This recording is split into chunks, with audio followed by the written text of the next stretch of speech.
하나님께서는요, 기도하고 간구하는 사람의 그 기도를 결코 저버리지 않으시는 분이십니다.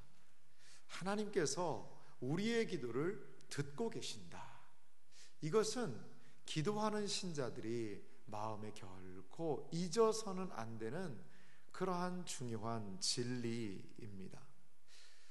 오늘부터 우리가 한 6월 말 정도까지 사무엘상에 대한 말씀을 가지고 이 새벽 시간에 하나님의 말씀을 깊이 상고하고자 하는데요, 이 사무엘상은 바로 하나님께서 어떻게 응답하시는 하나님이신가로 시작하고 있습니다. 사무엘상 1장의 내용은 매우 유명한 내용이라서, 특별히 한나의 이야기는 매우 유명하고, 그리고 많은 사람들에게 또 기도 응답에 대한 중요한 이야기를 담고 있기에 많은 분들이 좀 사랑하는 그런 이야기가 아닌가 생각이 들어요. 한나는 그 분인나라는 그 여인과의 약간의 경쟁 관계에 있었고, 한나는 아이가 없었고 분인나에게는 자녀들이 있었죠. 남편, 그 엘가나라는 남편은 참 좋은 남편이었던 것 같아요. 그래서 이들을 한나를 위로하고 하는 그런 부분이 있습니다. 그런데 한나가 그냥 있을 수 없었다는 거죠. 내가 이 불임의 이 상황을 그냥 이대로 울면서 지낼 것이 아니라 하나님 앞으로 이 문제를 가지고 가자. 그러면서 실로에 나가서, 일어나서 실로로 나아가 자신의 이 상황을 가지고 하나님 앞에 기도하는 한나의 모습이 앞에 등장을 합니다. 한나는 열심히 기도했죠. 그런데 엘리는 그가 술 취한 여인인 줄 알고 그에 대해서 여러 가지 좋지 않은 이야기들을 합니다. 하지만 한나는 끝까지 하나님께 기도했습니다. 불임의 상태, 그리고 기도하는 한나의 모습, 이것은 사사시대, 이 사무엘상의 이 시대적인 배경은 이 사사시대와 맥을 같이 하고 있거든요. 사사시대 이스라엘 자손의 모습을 정말 반영하고 있습니다. 분명하게. 불임의 상태라는 것은, 아이를 낳지 못한다는 것은 그 당시 고대 사회의 여성들에게는 엄청난 괴로움과 수치였다는 거죠. 이러한 어려운 상황에 있었는데요, 꼭 이스라엘 백성이 바로 그러한 상태였다는 겁니다.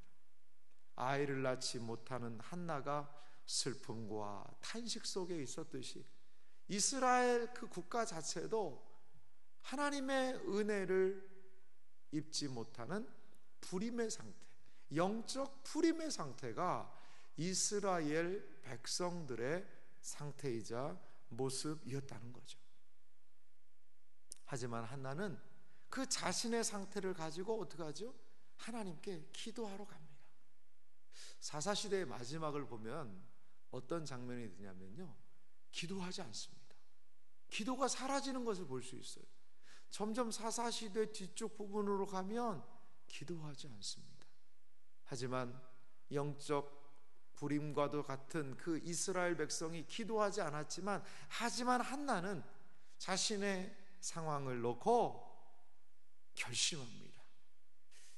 이 사무엘상 1장 9절, 오늘 본문은 아닙니다만 거기에 나온 그 한 단어가 이 한나의 상태를 전환하는 아주 중요한 전환점이 되는데요, 1장 9절은 이렇게 얘기해요. 그들이 실로에서 먹고 마신 후에 한나가 일어나니. 한나가 일어났다는 거죠. 이것은 단순히 앉았다가 일어났다는 그 측면만이 아니라 주저앉은 영적인 상태에서 슬픔, 눈물, 분노, 고통, 그 상태를 딛고 일어났다는 그러한 의미가 거기에 내포되어 있습니다. 일어나서 한나가 한 행동은 무엇입니까? 하나님을 향하여 기도한 것입니다. 기도한 것입니다. 오늘 우리가 읽었던 사무엘상 1장 19절은 이렇게 말씀합니다. 그들이 아침에 일찍 일어나 여호와 앞에 경배하고 돌아가. 이제 기도를 마친 다음에 돌아갔습니다. 라마 자기 집에 이르니라. 엘가나가 그의 아내 한나와 동침하매 여호와께서 그를 생각하신지라. 하나님께서 그를 생각하셨다는 거죠. 다른 말로 하나님께서 그 한나를 기억하셨다라는 것입니다. 하나님이 기억하시면 무슨 일이 벌어질까요? 하나님께서 기억하실 때 어떤 일이 일어날까요? 히스기야라는 선한 왕은 하나님께 이렇게 기도합니다. 하나님이여, 우리를 기억하여 주옵소서. 하나님이 기억해 달라고 기도하고 있습니다.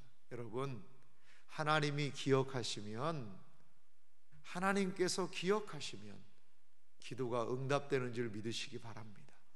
하나님이 기억하실 때에 우리는 하나님의 은혜를 덧입을 수 있다라는 것입니다. 하나님이 기억하신 그 은혜로 말미암아 한나는 20절에 보니까 임신하여서 아들을 낳았습니다. 사무엘이라는 이름을 붙였는데요, 이는 내가 여호와께 그를 구하였다 함이더라. 이 사무엘의 이름의 뜻은 하나님께서 들으신다, 이런 의미가 있어요. 자, 하나님께서 들으셨어요. 그래서 하나님의 들으심의 응답의 결과로 이 아들이 태어나게 되었다라는 것입니다. 그렇습니다. 하나님은 기도를 들으시는 분이라는 것이 오늘 이 한나를 통하여서 우리에게 나타나고 있다는 겁니다. 이제 한나는 아들을 얻었어요. 얼마나 귀할까요? 임신하지 못하고 적수인 분인나가 한나의 마음을 격분하게 했다는 표현이 있는데, 이 마음 속에요, 이 막 천둥이 일어났다는 그런 뜻이 있어요. 이 마음 속에 막 불이 일어나는 겁니다. 천둥이 치는 겁니다. 그런데 이제 한나도 아들이 생겼어요. 얼마나 감사합니까? 그런데 한나는 단순히 내가 이제 아들 낳았다, 나도 이제 고통의 시대는 끝나고 좋은 시대가 왔다, 그것만으로 한나는 만족하지 않았다는 거죠. 그는 자신이 했던 기도를 생각했다는 겁니다. 어제 본문이긴 한데요, 사무엘상 1장 11절에 보니까 이렇게 한나가 서원한 장면이 등장합니다. 11절 제가 읽어보겠습니다. 서원하여 이르되 만군의 여호와여, 만일 주의 여종의 고통을 돌보시고 나를 기억하사 주의 여종을 잊지 아니하시고 주의 여종에게 아들을 주시면 내가 그의 평생에 그를 여호와께 드리고 삭도를 그의 머리에 대지 아니하겠나이다. 한나는 이렇게 기도했습니다. 하나님께서 나에게 아들을 주신다면, 삭도를 대지 않는다는 것은 그 당시에 이제 나실인이라는 규례가 있습니다. 나실인으로 하나님께 드리겠다는 겁니다. 이 자녀가 일평생 내 아들이 아니라 하나님의 소유로 일평생 살 수 있도록 하겠다라는 것입니다. 여러분, 사실 이 나실인, 삼손 같은 경우도 나실인이거든요. 근데 삼손도 하나님께 바쳐진 생이죠.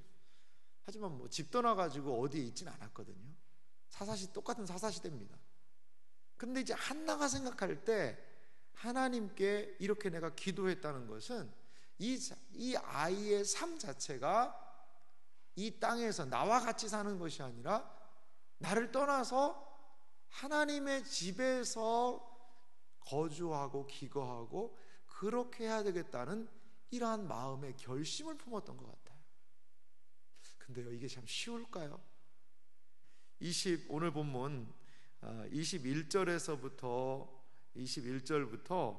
24절의 내용을 보면요, 이제 한나와 엘가나가 서로 대화를 주고받는 모습을 볼 수가 있습니다. 서로 대화를 나누는 거예요. 그 대화의 핵심은 뭐냐? 이 아이 어떻게 하냐 이거죠. 사실 그렇게 기도는 했지만요, 이 뭐 서원의 기도는 했지만 그 서원대로 자신의 그 아들을 하나님께 거기에 올려 보낸다는 것은 참 이거 쉽지 않은 결정인 것 같아요. 뭐 아들이 뭐 두셋 있는데 그 중에서 하나를 올려 보낸다는 것은 뭐 조금 생각할 수도 있겠습니다만 그것도 어려운 일이죠. 그런데 이제 막 아들 하나 낳는데 그 아들 하나를 하나님께 온전히 드리겠다라는 이 한나의 마음, 한나의 고백은 참 쉽지 않은 것 같거든요. 근데 이 남편과요 끊임없이 대화를 합니다. 대화를 하면서 결심하는 부분들을 볼 수가 있는데요, 이 가족들은 매년마다 실로에 가서 제사를 드리고 하는 일들이 있었던 것 같습니다. 1장 앞에도 나왔던 부분이고, 근데 한나는 올라가지 않습니다. 그러면서 22절 이렇게 얘기해요. 오직 한나는 올라가지 아니하고 그의 남편에게 이르되 아이를 젖대거든 내가 그를 데리고 가서 여호와 앞에 뵙게 하고 거기에 영원히 있게 하리이다. 아이의 젖을 뗄 때까지는 내가 이 아이를 좀 양육하겠습니다. 물론 뭐 아이도 어리죠. 어린데 거기 실로까지 가는 여행의 여정도 참 쉽지 않을 뿐더러 이 아이의 양육에 좀 집중하겠다는 이 한나의 마음이 있었다는 겁니다.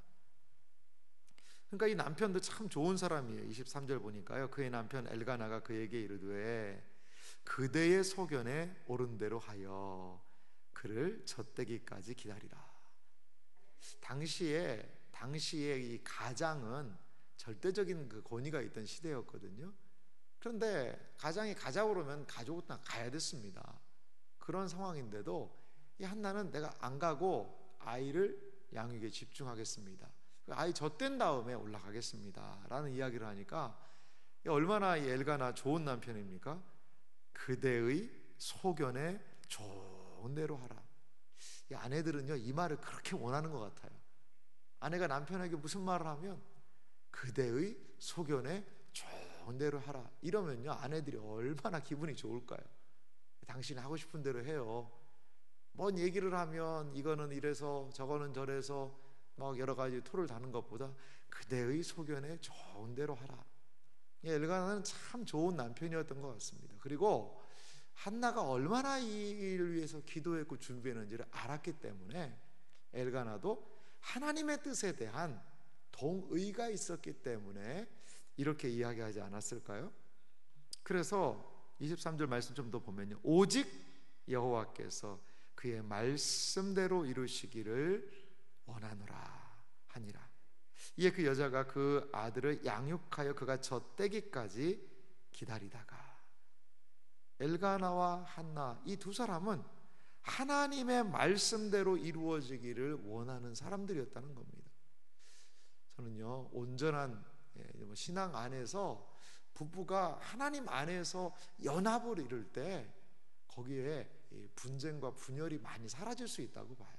의견 차이는 분명히 있거든요. 하지만 하나님을 바라보고 하나님의 뜻 안에서 부부가 딱 설 수 있다면 거기에 의견의 일치와 연합이 있을 수 있다고 봐요.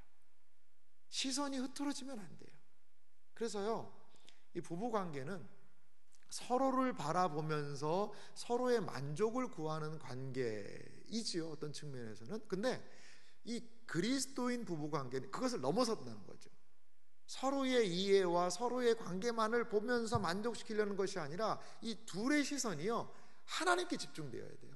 하나님에 둘의 시선이 하나님께 집중될 때에 그 안에서 이 부부는 온전한 만족을 경험할 수 있다는 거죠. 이것이 이 그리스도인 가정의 가장 중요한 덕목입니다. 지금 한나와 엘가나 그것을 보여주고 있다는 거죠. 여러분, 계속해서 부부관계의 의견에 충돌이 있습니까? 그럼 좀 잠잠하게 서로만을 바라보는 것이 아니라 두 사람의 시선을 하나님께 집중할 필요가 있습니다. 하나님을 좀 바라보면서 함께 나아가야지 엘가나와 한나가 절대적인 가장의 권위가 있음에도 불구하고 엘가나가 하나님의 뜻을 인정하며 한나의 모든 소견을 뜻을 받아주는 것은 바로 하나님께 이 두 사람의 시선이 집중되어 있었던 것을 오늘 본문을 통하여 볼 수 있습니다. 그래서 아이의 젖을 뗀 이후에 그 아이를 데리고 수소 3마리, 밀가루 한 에바는 좀 상당히 많은 양입니다. 우리 식으로 하면 밀가루 한 푸대에 큰 한 20kg짜리 한 푸대 정도 되는, 약간 22리터 정도 되는 그런 많은 분량이고요. 포도주 한 가죽 부대를 가지고 실로 앞에 나갔다는 거죠. 그런데 아이가 어리더라. 이렇게 아이가 어리더라라는 표현을 보면서 우리는 이 한글 번역을 보면서 아이고 참 불쌍하다 이런 생각이 들기도 해요. 그리고 그 어린 것을 이제 엄마 떼서 어떡하나 이런 생각이 들기도 합니다. 근데 원어는 조금 달라요. 원어는 어떤 식으로 되냐면 아이는 아이였더라 이렇게 되어 있어요. 아이가 어리더라.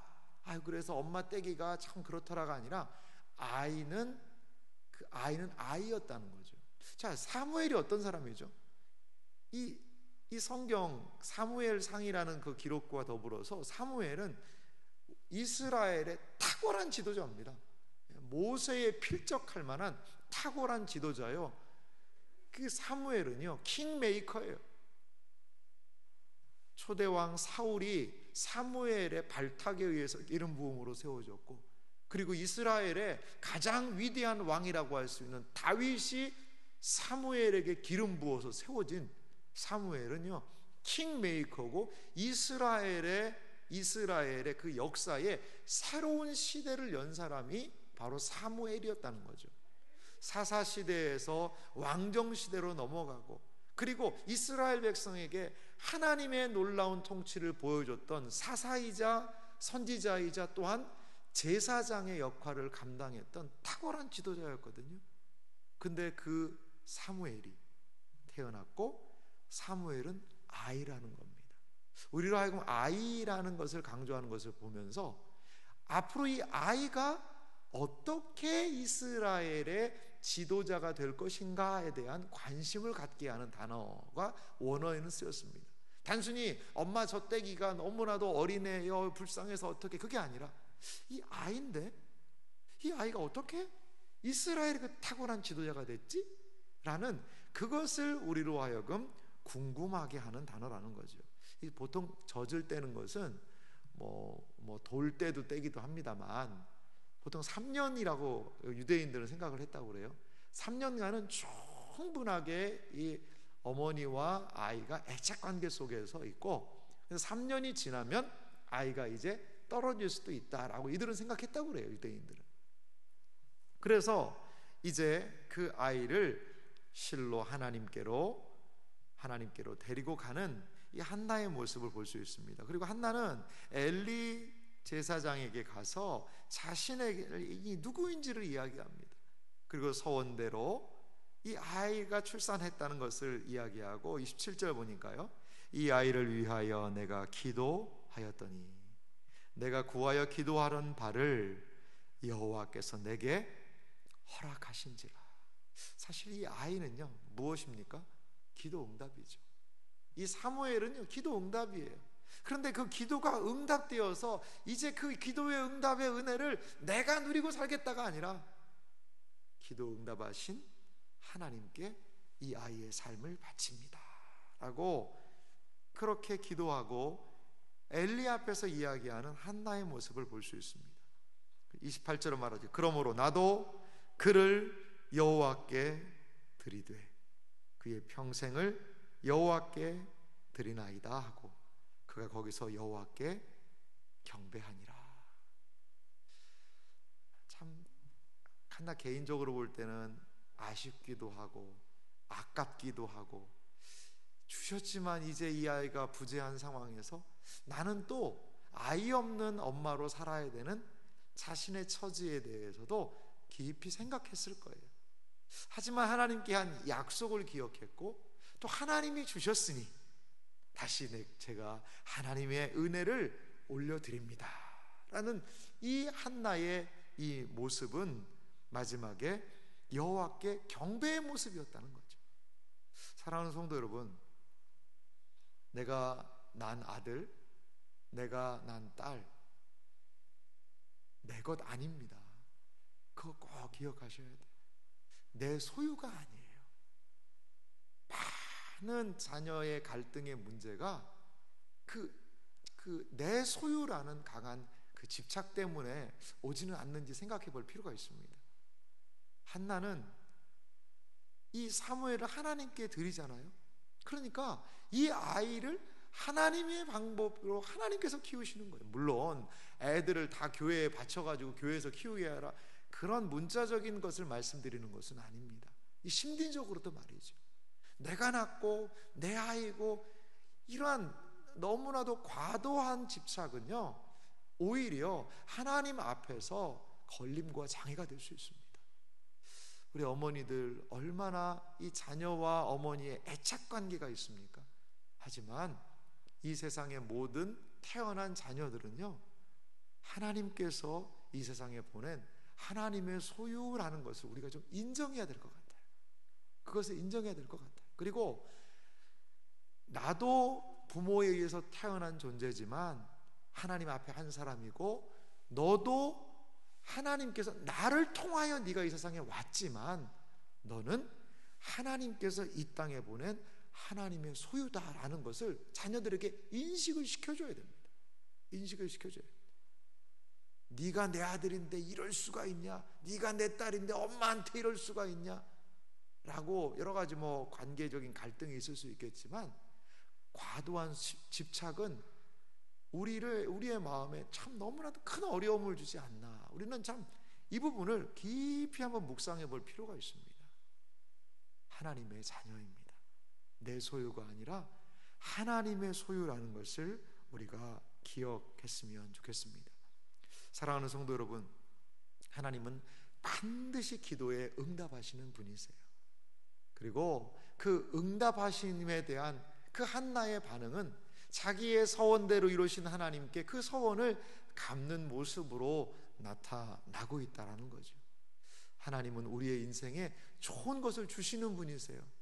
그러면 한나에게 좋은 것이 사무엘을 빼앗아 가시는 하나님이신가요? 그렇지 않죠.